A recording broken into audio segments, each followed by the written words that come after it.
Hello and welcome to the MHG podcast. Just want a quick note, 172 consecutive episodes in 172 weeks, not skipped a beat, that's not too bad. But anyway, life could be miserable, life could be dark, we're here to bring you a little bit of light, a little bit of joy. Of course, I'm Bradley, and joined by the baby in the sky of Teletubbies, such as the sunlight he brings. I don't know, it's Stu. How you doing, Stu? Baby in the sky, yeah.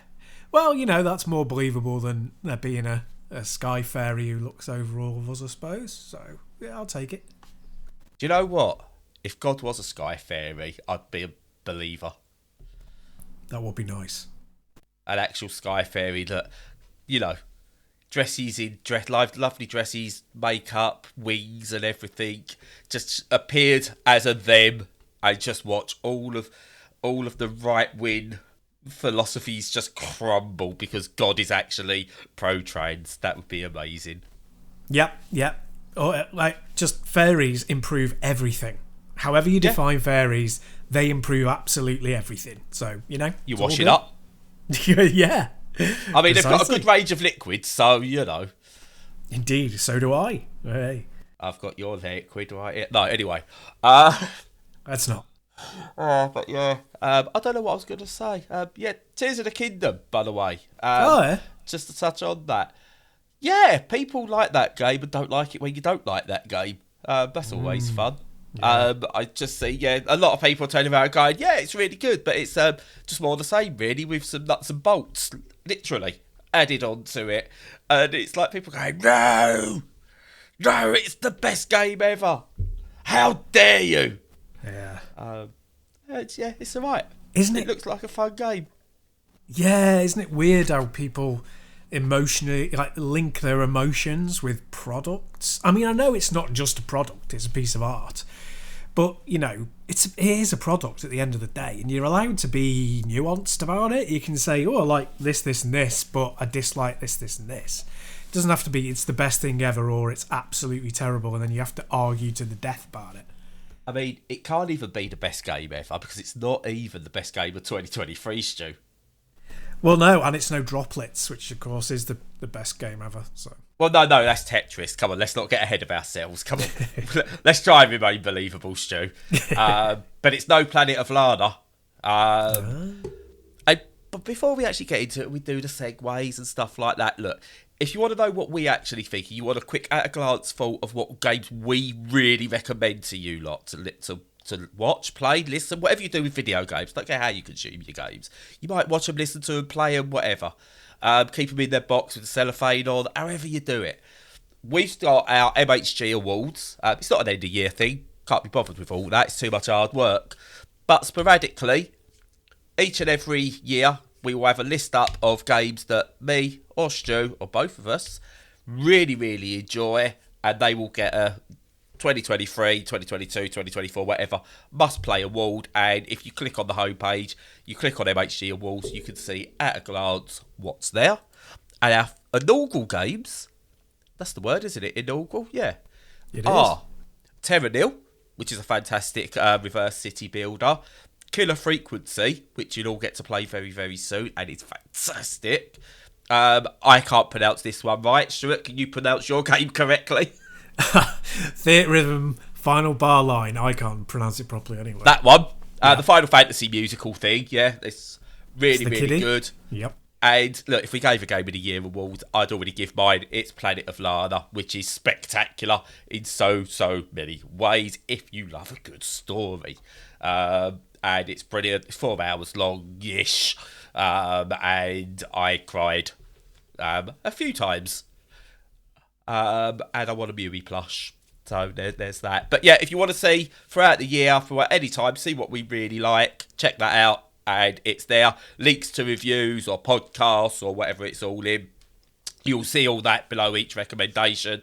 So you can get a bit more in depth about what we really think. Now, how do I segue video games to video games, Stu? I'm sure you'll find a way.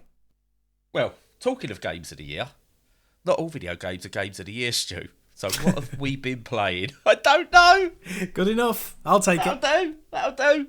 One day, well, I've messed up many segues, but I've got myself into a loop now where I can't not do a segue, even if it's bad. I've got a segue. I like it. Yeah, more segues. No, not Clive Sinclair. He done the other thing. Whatever. The guy who drove off the mountain with a Segway. What was he called? I can't remember. He was the inventor of the Segway, weren't he? Who drove off the mountain or something? I don't know. I think so. Yeah. Am I making that up? I might be making that up. I don't know right. what's real anymore. Talking about not knowing what's real, Stu. Oh, look at this. We've doubled it. Video games. Hey. It's the ask inception. Me the question. It's the inception of segues. Yeah. It's the There's layers. Just like an onion. There's layers.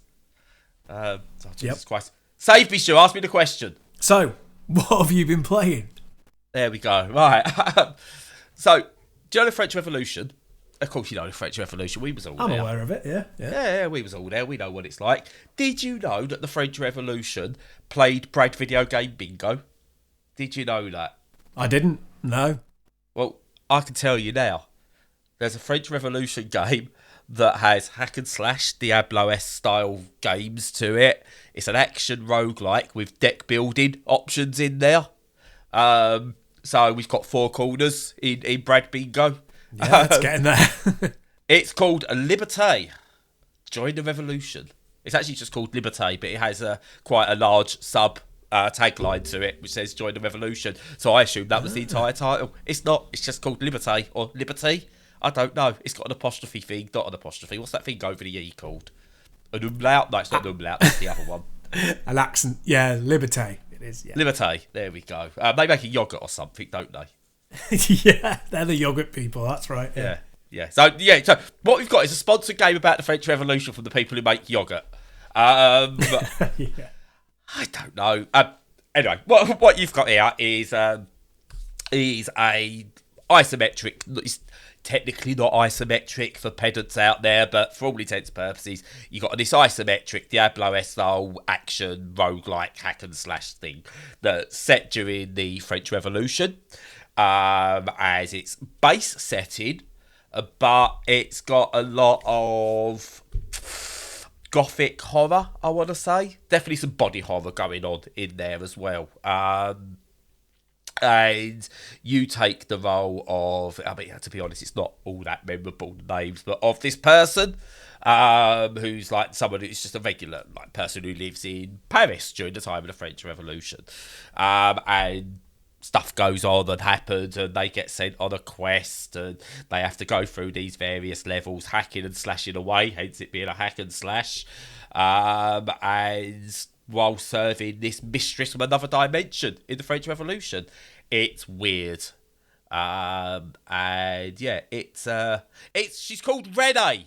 That's it. Sorry, I didn't mean to shout there. She's called Renee. That's the woman. I knew it was something typically French sounding. And then I just went, hello. And I went, oh, it's Renee. Yeah, there we go. Yeah. I didn't even say hello. That was just in my head. Jesus Christ, what is wrong with me? Anyway. You stupid non-binary person. Yes. Anyway, you go through all these different things. You hack and slash various different enemies, ranging from normal French Revolution style soldiers in the army, and then you get maybe some other out there world hell demons of some kind that you've got to fight, and the cards you get allow you to get special powers, and you're doing all this to serve this otherworldly person called Lady Bliss. And yeah, it's interesting. Is kind of how I could put it. The story's interesting. I like the mix of the French Revolution setting and the other dimension stuff that crosses into it. And I would say it's not like the creature design and everything that goes on. It's not like Geiger-esque or anything like that, or Lovecraftian. It's more, I would say, do you know David Cronenberg body horror stuff? Yep. It's more in line with that I would say a lot of the creature designs and the stuff that go on there, and it's a really interesting sort of aesthetic to it. And you collect these cards as you go through, and say they give you different power ups. And then you go through, take out loads of different various types of minion types of enemies. Then you get your bosses. You will die. You can run again. Hence the roguelite elements. And it's kind of got bits from loads of different genres, but it's I've not clicked with it, and I don't know why. It plays fine. The visuals, I think, are really nice. The story's interesting, but I think there's just too many bits going on that I'm just like, I don't know. I'd almost rather a looter type thing where you can pick stuff up as you go and it allows you to progress the story, but not. This is one of those games where you know what I'm like, so you know I love a roguelite. And I will go, yeah, stick it in anything, I don't mind. I actually think this is one of those occasions where the rogue elements could be pushed to the side, or the deck building could be pushed to the side. It doesn't need both of those in there. And it's odd. It's good, but it just hasn't stuck with me, and I can't quite explain why. Yeah, fair play. There does seem to be quite a bit of trend chasing going on at the moment, and I'm not entirely sure. I mean, the indie scene is so massive. It's hard to say that there's like one governing trend kind of thing. But yeah, trend chasing is never a great thing. I mean, trend chasing as opposed to just developing and progressing an existing genre. That's great, and taking it and making it better. Like, that Gun Guardians one that we were playing. Yes, that's really... I still play that from time to time. Well, I would if, when it's got its full content, I probably will, but it's early access and, needs a bit more stuff. But, yeah, when it's full, I'll definitely be playing it like loads. But that moved Vampire Survivors on, which is great. And, yeah, I don't know how many times you need to try and move on roguelike deck builders. Do you know what I mean? Yeah, no, I agree. I like the idea of trying to go, can we do it rather than it's just a deck building card game. I do like that idea. And honestly, the roguelite element on its own is good. The deck building element on its own is good. The Diablo-esque stuff, battling, hack and slash, is good. I don't think it needs all of those things at once. Yeah. We've spoke about previously about what we would like to see is take a setting or take a story, whatever, take a world, and do different genres within that world. Now, when we've said it, we don't actually mean all in one game. You could have done a Diablo-esque hack and slash game first, maybe later on a deck building card game to go alongside it as not a sequel, but another game in that world, and then maybe a full-on roguelite as another game in that world, and then maybe take slight elements from what you've built on previously into those other games, and naturally progress it, not shoehorn it all in one. You've got 3 good elements that actually all work really, really well, and are really well balanced individually, just don't work together. And I think it's a case of just, there's too many ingredients in the pie. Yeah, fair enough. Overstuffed. I don't know if there's a French Revolution pie, but just pie came to mind. Yeah, there were probably some toffs baked into some pies after it, I reckon. Yeah, and the big problem I've got with it as well, it's not, I don't want to say problems because it's not a bad game, it's a decent game. Everything about it is decent, but it's well over 40 hours long according to how long to beat and stuff like that. And I'm maybe 6, 7, 8 hours into it, and I look at it and just go, oh, I'm not even quarter the way through, and I think I'm done. Yeah. And that's never a good sign. But shorter, if this was a 10, 15 hour game, I'd be going, yeah, do you know what?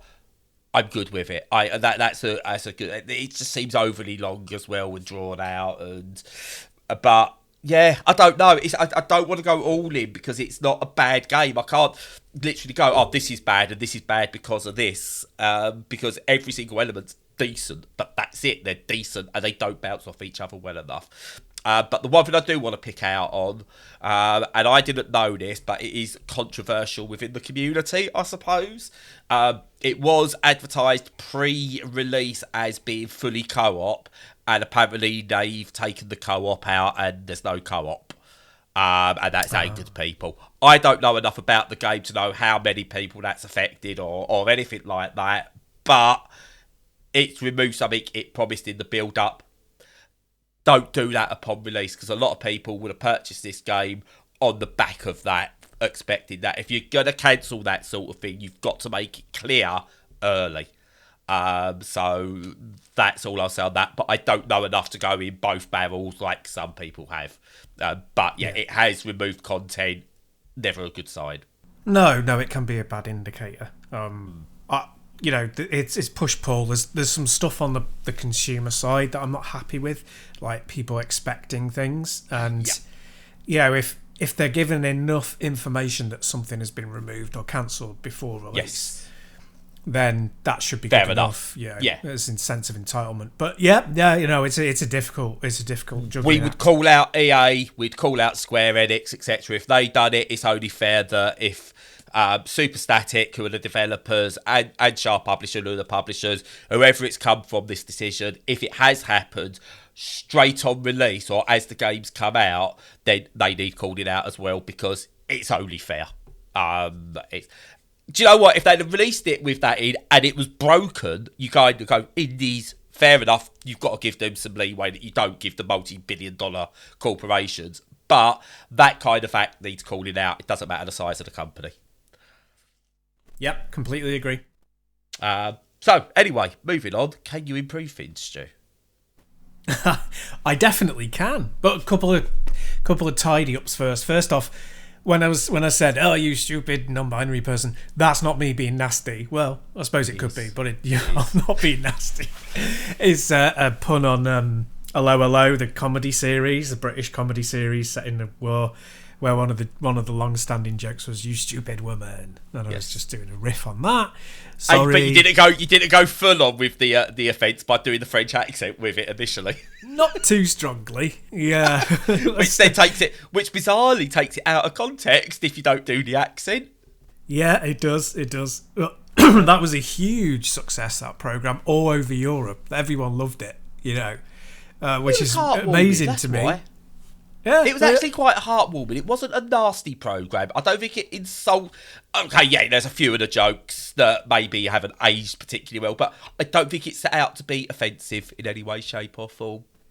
No, I'd love to see what LGBTQ plus IA people thought about it, because I think there's a lot of good stuff in there that's, queer facing. I really do. But Europeans loved it because, it took the piss out of the English as daft and incompetent. We was the butt of the joke, despite it being an English comedy show, which exactly, is good. And it took the piss out of the French for being sex obsessed, but that's kind of a backhanded compliment in a way. And it took the piss out of the Germans for being rigid, but they were playing on funny stereotypes, and the people were going. Anyway, this is way off topic now. Anyway, can we flick on to the next page? Oh, nice. Now someone's got their game back. Let's go. Yeah.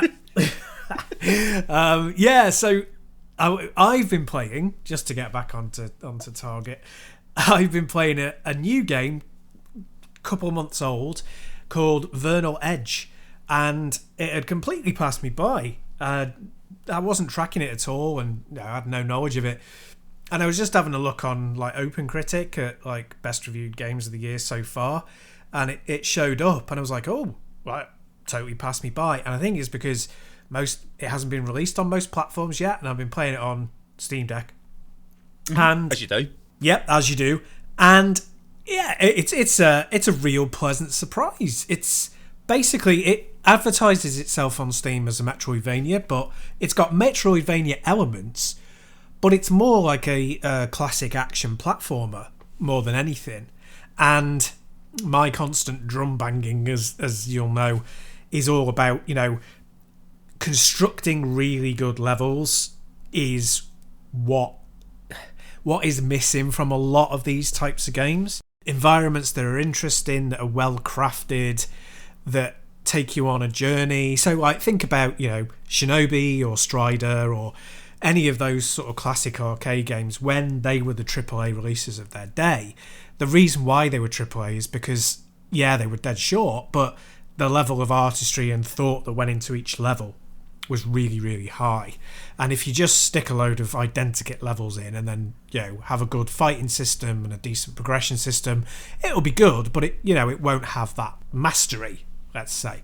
Anyway, Vernal Edge not quite there, because it does have that kind of repetitive element in terms of design, but it's by an indie studio, so that's to be expected. But it looks gorgeous, the combat is fantastic, and I'll get into that in a sec, and it's quite big but not overwhelming, and it's just a really good action platformer. And the thing that makes it stand out in terms of the action is that you have a really good moveset that's quite intuitive, and it has a good combat sort of underlying system. And to give it a bit of context, it's a bit like Devil May Cry but in 2D, so that's great. You have little instanced arenas, so you go into a new area and the doors will close and you're stuck in there fighting, which is basically what happens in Devil May Cry. And you have to do crowd management, you have to be fast, you can use blocks and parries, you can use slides, jumps, air juggles, got all of that stuff. It's also got a guard break, which is brilliant, because what it can do is it can have some enemies that have just a single level of guard, break that and then you can hit them, and you have some that have several guard sort of blocks that you have to break, and that means crowd management as well, which is a little bit like a belt scroller. So it's got a really deep system that's quite intuitive. You pick it up really fast. It's one of those we're talking about building on. It builds on 2D action tropes, and in most cases makes them better. It looks lovely. The platforming is chef's kiss. Although the design is a little bit cookie cutter, the actual obstacles and furniture and stuff like that, and the way that you traverse, is really good and really satisfying. And it's more, instead of Metroid, which is you have to pass a really high skill bar to get the most out of it, this gives you a kind of comparatively low skill bar with a load of tools to use, but then says, right, we'll use them to your full extent, and you can semi break things, which is a great way of doing it. And so I mean, it is something I'm raving about, clearly. It won't land with everybody in a perfect way. I've read some reviews. I was really kind of it's got this really high score on OpenCritic. I'll have a look at it on Steam, and it's got quite recent mixed reviews of mixed, and they're your blocked combat is just in these blocked off arenas, and there's a lot of traversal, and it's but that's kind of all part of it and deliberate. It's I get why you bounce off it, but because it's not a Metroidvania, and I think maybe them flagging it as a Metroidvania is doing it more of a disservice than a positive. But I would say it's one of those. It's definitely one of my best of the year so far, and just thoroughly enjoying it as an action adventure game. My first thoughts looking at it is, one, movement, everything, blah blah blah, looks really really good. The combat looks really really good. I've stuck it on my wish list to play when I've completed. I've got through a lot of my other stuff I'm playing. But the thing that stands out to me is this looks 16-bit. Now, I'll explain what I mean by this looks 16-bit. You see a lot of recent games that are 16-bit inspired, and they look beautiful. You can see they're 16-bit inspired, but they've got a HD polish to them. They look modern with that 16-bit aesthetic. This looks like I could be playing it on a Super Nintendo or Mega Drive. It's got that slightly muddy look to it that had the 16-bit era had, and it looks so good because of it. Yes, it does. It really does look like a SNES game.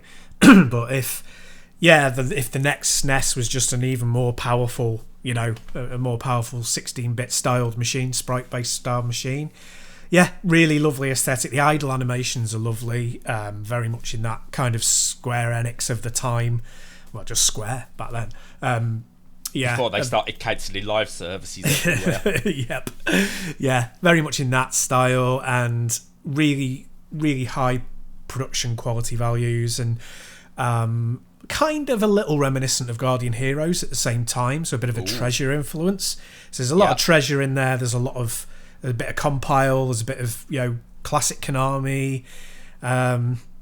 Really, really lovely to look at, and that definitely helps when you're playing a game. I think definitely that's added on my wish list, which I've got to have a clear out of soon. But yeah, no, it looks really good. I'm going to give that one a go down the line. Nowhere near ready because I've got so much I've got to finish or actually start and what have you. But yeah, I like the look of this one. Yeah. And it says Metroidvania as well, so I'm in. Metroidvania action platformer 2D. Yeah, that'll do. That's a few ticks. Definitely, yeah. Tick a lot of people's boxes. It's like that Flynn Son of Crimson, but better. It's a bit yes, like that went down really well, didn't it? I really liked that game, and it's better. It's much better than that game. Sweet, excellent. Well, keep an eye out on that one. You have to let us know if that gets a coveted award when you finish it. Sure will. That's a coveted award now. I've decided everyone wants one of those. Nice. We don't do scores. We just tell you whether a game's worth playing. Oh yeah. Anyway, moving on. So it's really weird. Like we must be in tune with things when it comes. We don't plan these at all because I always think it's better not to plan because clearly we're professional. Obviously, always better not to plan. But we seem to always kind of find these links with the games we talk about. Now you've been playing one that you really like that's currently mixed on Steam in terms of its reviews, and I've been playing a game that is also mixed to my surprise. It's in early access, in all fairness, but it's the fourth game in the Cook Serve franchise. Cook Serve Forever, this one's called. It's in early access, and what you've got here is it's just another Cook Serve delicious style game where you have got to make dishes and you've got to press button prompts in time to make these dishes. Now, where the previous Cook Serve delicious games were about really managing a fast, busy kitchen. So you'd get these different orders coming. So you might have to make hot dogs, fries on the side, onion rings, burgers, like more extravagant posh meals and stuff like that. It was just really, really fast. Having to learn different combos to press at the right times to get it all right while managing what was off on the side. And it gave you an idea of what it was like to just work in this really, really busy kitchen, and they are fantastic. I love the Cook Serve delicious games. They are way too frantic for me the further they get into each game, and I struggle with them, but I absolutely love it. I want more cooking games, by the way. More cooking games. Let's bring more out. Yeah. What I played originally Cook Serve Forever in the Steam Next Fest in February, and I really liked it because what this does, it simplifies everything down to 4 button presses. 4 face buttons used in different ways. So you either tap, you hold, etc, etc, etc.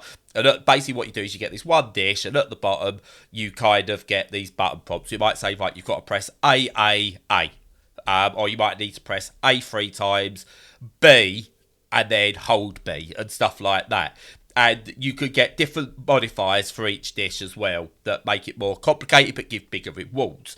So you might get your prompts at the bottom come out going, right, A 3 times, hold B, and then press any button that wasn't the previous button. So you can press any button that wasn't B. Or you might get others that go, right, you've got to press not this, not this, not this. And you kind of have to go through it. It's a lot more simplified, it's a lot more relaxing, and there's a story to this one. It's more visual novel than it is like time management, kitchen management type thing on the whole. You play this young person called Nori. Everyone's got food names, so I might be pronouncing it right, because her partner is called Brie, as in the cheese, yep. And you're trying to... your hero's Chef Rhubarb or something like that. They're a TV chef, but everyone's got food names. By the way, quick note, her partner, Brie, both women, Doesn't matter. It's not pointed out in any way, shape or form. More of this, please. I will point it out because I think it's great to see. Just so happen to be two women in a relationship. Has nothing to do with the story. Brilliant. Well done. Excellent. But yeah, so it's really, really simplified and allows you to sort of like follow this story of you trying to enter this TV cooking competition to emulate your hero, meet your hero. It's only about 20% complete so far, the game, so it doesn't go as far in to tell you much of the story, and I'm going to be taking a break now until it comes out. But a lot of people complaining about the simplified controls, going, oh, it's only 4 buttons, oh, it's too easy, it's too casual, everyone's going blah blah blah to the casuals. What I want to point out with this, Cook Serve Delicious 1 to 3 are still available and they're still brilliant. You don't need another Cook Serve Delicious in exactly the same vein, because as much as I love Cook Serve Delicious 3, I played it in Cook Serve Delicious 2. It just so happened I was in a food truck this time and I was trying to build that business up. It was pretty much the same game. So what they've done is, again, what I think we've always championed and we love the idea of, they've taken the Cook Serve world, they've actually taken the core mechanics and they've done something a bit different with it to tell a story this time and take you on that journey. And I really like it. The simplicity's really good because it allows people like me, who are idiots and are crap at games, to actually enjoy the sort of game rather than going, oh, it's too much going on, my ADHD can't cope with it. And it tries to tell a story, and I really, really like it. It's beautiful visuals. The storytelling is really good. The acting's pretty good in it. It's got quite a cast in it, so it's got, for people who really care, it's got Maya Aoki Tuttle, who is in Tears of the Kingdom. Emmy Montgomery is back. She's done previous Cook Serve games. Someone Cho, who voiced characters in God of War and Boyfriend Dungeon, and Jonathan Roberts from Triangle Strategy. So they've got some really good industry names in there. No real famous names, some really good industry names in there. And yeah, I really like it. The food, as always, looks really well done. And I can't wait to see where it goes. But it's accessible, and they promise that if you want it to scale up and you want it to be more difficult, that will be there. I don't want that. I just want to enjoy the game, and that allows me to do that, but it will allow others to challenge if they need it. And it will have co-op. I've not tried co-op, but apparently it's got local asymmetrical co-op. I don't know what that means. But apparently it has that. I've not tried it because I'm a sad, lonely person who plays video games on their own and don't want to play with anyone else. Same here. Yeah, same here. Yeah. Stop. Get out of my games. Let me just play my game on my own. But it's got that. If you wanna, if you are in a loving relationship with someone else who likes games and stuff like that, it's there for you. But yeah, I really enjoy it. Others are a bit on the fence about it or outright going no. I have a feeling, I wonder if some people are a bit biased, but don't want to say why they might be a bit biased against it because, hey, they don't want to be cancelled, so to speak. But yeah, I really like it. And again, visually, it looks amazing because these games always do. But yeah, early access. I would, unless you really, really want to join and support them and you really want to play it as it goes on, I would suggest waiting until release because it is very limited in what's there at the moment. Nice. Yeah, we'll have to have a debate about early access again sometime in the near future. It's a full game. It's a playable game. We're not on about, when we say early access with this, I just want to point out, it's not early access in terms of here's a couple of assets, have at it. It's a proper game that you can play. Stu, what you been playing? Save me. Yeah, no worries. Yeah, no, that sounds like it's decent, and I'm going to keep my eye on it because I like cooking games. And what I've been playing has absolutely nothing to do with cooking whatsoever, although it does have slightly something to do with survival, and that is Humanity, which is a Lemmings-esque game where you have a 3D little world instead of a side-on Lemmingsy, one, where you have to navigate humanity, people, from one side of the map to the other. It's as simple as that, really. And there's a couple of wrinkles that make it unique. They are, first off, it's in VR. You don't have to play it in VR. It supports both regular screens and VR. Any game when you're playing a god and you have an avatar in the world, Or a fairy. Yeah. Sky fairy Or thing. a fairy. You've thrown me right off track now. It works well in VR, and there's a lot of games like that. There's kind of like not just direct control either, but you point there for the avatar then goes to that spot and does things and blah blah blah. Astrobot is like that, Moss is like that, that sort of a thing. Anyway, so yeah, you've got this little white dog, like in Akami, that you control, and the dog barks and people follow it because people love dogs, it's true. Mm-hmm. And true, but cats would just be off everywhere and then licking their arsehole, and all the people would be falling off the map to their deaths. So dogs okay, someone's got to make that mod. That would be a good mod. If you got punished, if you got rewarded for how random the cat was and how many people you managed to get killed, that would be perfect. That'd be a perfect inverted mod. But yeah. So you guide people around the earth, and you get different sort of abilities. So rather than it being you select actions from a list, it's more action platforming in that your dog has those abilities that you can switch between. Things like pointing the people in the right direction so that they follow a line and don't fall off the edge, to things like climbing and jumping and things like that. And yeah, it's so far really good so far. I've not put as much time into it as I wanted, because with it being VR, I have to go off, put a headset on, block myself off from the world, and that's great when you've got scads of time, but I haven't really got scads of time at the moment. But I'm fitting it in where I can, and yeah, it's really, really good.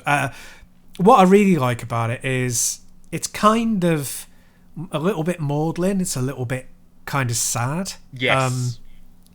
It's just got that aesthetic about it, and but not in a terrible way, in a kind of gentle melancholy kind of a way. It makes sense. Nice. The dullness of it makes sense and gives it life, bizarrely enough.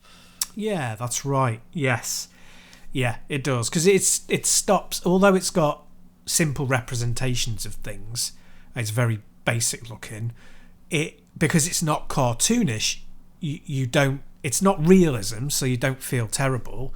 And it's not cartoonish, so you're happy just throwing them around and letting them splat. Yeah. So it finds this middle ground of making you care about it, which is really nice. And obviously why they went for, the Akami style wolf/dog in the centre of it all.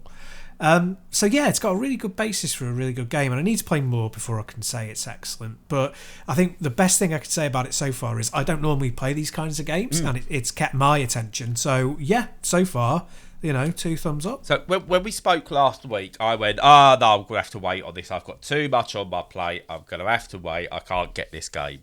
I've got this game, Stu. I had to. I'm getting slightly more in my because all the figures have gone up for people who are on Universal Credit and PIP and stuff like that. So this month I'm getting a little bit more money than expected before I need to adjust. So I went, do you know what? Gonna treat myself. It's enhanced. I love everything enhanced have done. Even if it's not, a direct. Same developers from Tetris and stuff like that. It's enhanced. Yeah. And yeah, I really, the opening levels I've played, because I'm still in the middle of other stuff, but I wanted to give it a go, are really good. I like the way it introduces new mechanics through the levels and everything like that. And I love the fact that you can complete it in numerous ways. So you can either just go take it as a full-on puzzle where you experiment, and it doesn't matter how many little people fall to their death, because I love the way it explains this. People don't actually die. They may die, but they just come back through the door again. And I like that. It's a nice little thing. So you haven't got to feel too bad, especially if you're watching children just walk off the end of a platform to their death. So yeah, rebirth. Well done. No one actually dies. It's all rebirth in this world. But you've also got the extra challenge of you've completed this game by this level by experimenting, but you've also got these golden giants in there as well. That if you can save them, then you get bonuses which can help you unlock other powers or other things later down the line that just reward you with extra stuff, which has gameplay benefits, but doesn't make the game unplayable if you don't get them. And it's just a really, really clever mix, I think. And I like that idea of, right, to save these golden giant things, and to be honest, they look like Doshin the Giant, by the way. I can't get that out of my head that they look like Doshin the Giant. They do. Yeah. They do, yeah. You've got to kind of work backwards or learn to work fast. So you've got two ways of completing a level that change the gameplay for me. So you might get your way of completing it, and then you go, right, can I now get all this in place really quickly? Or can I remember to do it backwards so that I'm not collecting the giant and walking the giant off the end of a platform because the giant doesn't come back? And that kind of like upset me the first time that happened. I went, oh, the giant's dead. He's dead. Poor Doshin. Yeah. And yeah, I've not played any yet, but there's so many user created levels already, and it looks like it's got a decent. My mind's got blank. What's that word called where developers go, hey, actually look at these ones, not like the crap one. Curated. It's actually got a decent curated storefront. Well, not storefront, but like level creation suite where it goes, these are the good ones this week that we've handpicked. Here's some auto-generated, well-rated ones, etc. So, and yeah, that looks really good. I'm loving my early stages on this, but like you, I've not played enough of it yet to go where this might sit in our games of the year, or our must-plays of the year yet, but I've got a feeling this might well be in there. Yeah, it could well do. Yeah, and you described the good parts of it way better than I did. Yeah, it's a really good game, and I think if you got even a passing interest in this kind of a thing, or you, like you said, if you like their previous games, then you should definitely check it out. Yeah. Visuals and soundtrack. Enhanced know how to do visuals, and they know how to do soundtracks, and it's all there. Yep. Enhanced games, whatever they decide to charge, it's definitely worth playing. Yep. Also, buy Lumines if you haven't. I gave that another go the other day. The problem I've got with Lumines, again, I'll move on very quickly, is that you can't just play it for like 5 minutes each. Like, when you get halfway decent at it, you're in it for at least an hour. Yep. And yeah, that's my only problem with Lumines. I'd like to see a sequel that allows you to only like have a proper 5-minute session or something that doesn't force you in for an hour, because you can't go 5 minutes and I'll pause it, because once you're in because the music's good, the visuals are good, and you're just focused. Yes, and hitting suspend isn't really because you can't. I've tried once. You can't pick it up. Your brain just does not pick up where you were, especially if you if you're lucky, you can suspend it during a slow level. Fine. Anything above a really slow level, that's it, you're dead within seconds. Yep, and there are pretty much no really slow levels later on. They're either the cadence bar is really fast and the drop is slow, or vice versa. So, yeah. Shake your body, shake your body, shake your body down to the ground. Anyway. Indeed, yeah. Do you know who is quite famous for shaking their body down to the ground? Who's that? Go on. People who design railways, Stu. I don't know. Are they? Is that what they're known for? I'm on my Segway game, so, you know. The Fat Controller, he proper shakes his body, so, you know. Well, I suppose when they're using those digger things that, shake, they're shaking then. Oh, this is desperate. What are you playing, Brad? Railway Empire 2. Nice. And, yeah, I don't know. This is my second game where I'm not 100% sure. So I really liked Railway Empire on the when I played it on the Switch, and I found it good, but I was looking forward to a sequel, and the sequel is now out because I thought it'd improve on things. Now, between playing Railway Empire and Railway Empire 2, I've played Transport Tycoon 2 on the Steam Deck. And when I spoke about Transport Tycoon 2 previously, I said it's the standard bearer for small screen UI, for console UI, and inputs and controller inputs and stuff like that, for playing on the Steam Deck and all those kind of things. And it is the standard bearer. And what I found is Railway Empire just clearly developed before they've seen what the UI and the controls are here, because it's a good game. The laying of the tracks and everything and the actual management aspects are really, really, really good.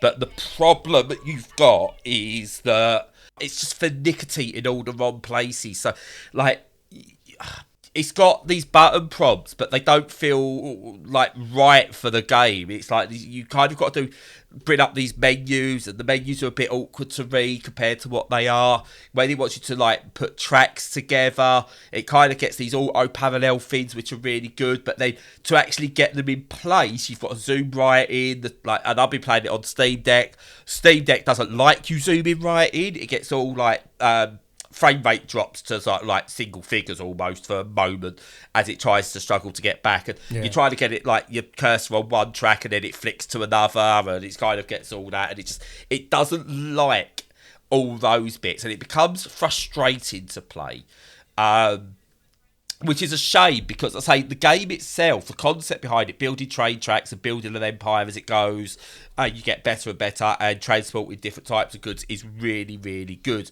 It's just a game that seems to be let down on Steam Deck and things like that by its performance and its controls.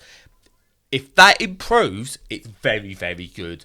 If that doesn't improve, or they don't, it doesn't like get fixed with patches or mods or anything like that, then it just becomes a middling game where I go, I'll just play Transport Tycoon again instead. Transport Fever, sorry, instead, because that's nailed how you play these sorts of games. What this does have that's really, really good, though, that is a million times better than Transport Fever and even City Skylines and stuff like that, is when you ride the trains, and that the visuals are really good there for a game that's not an actual train simulator. Quite enjoyable doing that. And it does have some nice quality of life features that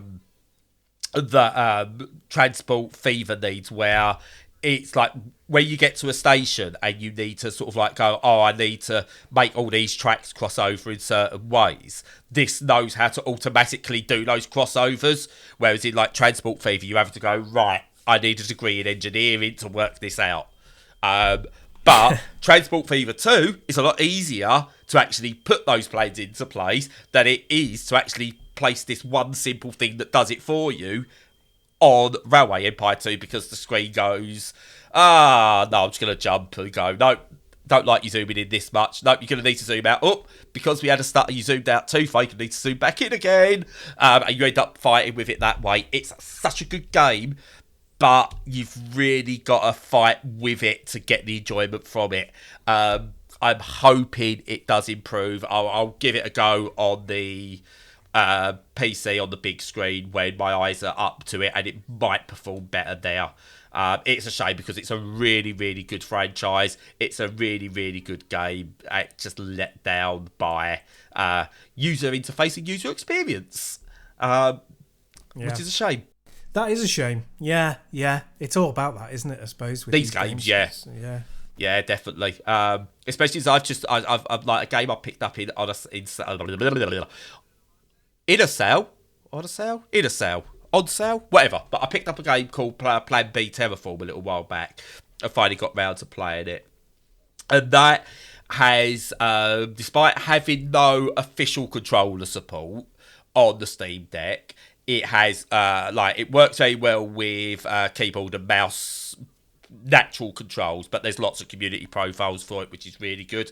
And again, in all fairness to Railway Empire 2, I was playing it pre-release. There's no community input, so that might help improve things down the line, and others who know how to deal with what settings you should use to get the best out of it. So again, that might improve. But playing Plan B Terraform, it's got a brilliant UI that is readable on the little screen, and it all just works with a good user experience as well. So what I'd like to see the developers of this do, which is it's Calypso published it, and I think Gaming Minds make the Railway Empire games. I'd like them to look at what other games are doing in terms of UI now, and realising that you've got to look at does this work for console players as well? You might be designing it for PC in mind, but does it work for console players? Because the PC experience is no longer confined to keyboard, mouse, and a screen 2 inches from your face. It's now a handheld screen 2 inches from your face with controller. Yeah, no, good point. Yeah, fair play. But that's it for games, really. I've had a really good week with games, actually. They've sort of like... May's been busy for games, don't you think? Yes, good God. There's just so many that I've been playing. I mean, I've got another 4 or 5 I could talk about now. I won't. I'll do some writing. It's what if I me to start writing again. It's going, I've not got enough room to cover all these in the podcast. It doesn't help I played through Planet of Lana twice. Which is, as we said off air, that's unheard of for me and you. I played through it twice and I cried twice. Not full on blood, but like tears because it's beautiful. But yeah, I've been doing that, and I've also been fiddling around with some PSP games because someone mentioned Wipeout, and I went, oh, play some Wipeout, and then I saw someone playing a flying game, so I've been playing flying games. So I've been playing like everything that's new that I've got hold of, plus loads of older games. Project Windman's really good, Stu. You've played that, haven't you? Yep. Yeah, it's good. I like it. It's really good. And then also I did play the opening level of Ace Combat 7. There was a point to this very, very quickly before we close up, but it's what a great escape video games still are. Every now and again, I go for a moment where I'm playing games and I just go, am I still enjoying this as much as I can? And then you play some stuff and it just goes, yeah, of course you are. Video games are still great. They're still the best entertainment because you can escape. They've got all kinds of emotions. You can be challenged. You can be you can be challenged mentally in terms of how good at you at a game. You can be challenged in the way you think about things in a way that I still don't think movies and TV and books can quite do. And you could have fun. You could take it seriously. There's so many different ways to enjoy video games. And I think when you look at what we've spoke about this week, like the games we spoke about, we've just covered so many different genres and barely scratched the surface. It's amazing, isn't it? It is. It is amazing. And I do try and fight against my biases and try and push myself in different directions as much as I can. Because, like I said last week, it's worth sometimes just investing a bit of cash into something to see if you can draw some entertainment out of it. Doesn't mean you have to complete it. Doesn't mean you have to spend a lot of money. Doesn't mean you have to like the genre going in. Sometimes just experiencing it is a good enough thing to do, just so you can say that you've had a new experience. And there's not much that does that like games can. It really, really quite unique like that. Oh yeah, definitely. And it's smart to make because listen, I know not everyone's going to think what I think about Planet of Lana. I've already seen that across certain forums. People are going, "Oh, it's no challenging." It's not meant to be challenging as a game. It's a journey. Sometimes it's okay just to be taken on the ride. Because I pointed out, the problem I have sometimes with movies and TV, and I'm discovering this now, the reason I've got these problems is my ADHD, it's the autism, etc., is you have to watch it at their pace. Whatever that creator's decided, that's the pace you have to take in that story. So if you miss something, you've either got to fiddle about rewinding, which can piss off the person you're watching with, or you have to just accept that you've missed that thing, or you've not interpreted it properly, or whatever, or do repeat viewing. With a video game, and especially something like Planet of Lana, where it's really good, is you get these moments that happen, and then you almost get these downtime moments, which just involve you maybe pressing right on your stick and you walking for a bit. But what they allow you to do is even just stop, take your hands off the controller, and take it in at your own pace. And I think, again, that's something very unique that video games can do that a lot of other genres can't. And that's really good. Again, when we talk about user experience in video games, it's not just does the button press work or does it take you through these menus properly. That user experience, is there a point that allows you to reflect, and does it need that point to allow you to reflect? And Yeah. that is what user experience is about as well. And some games nail that. And with that, I'll shut up now. Okay, so that'll be it for this week.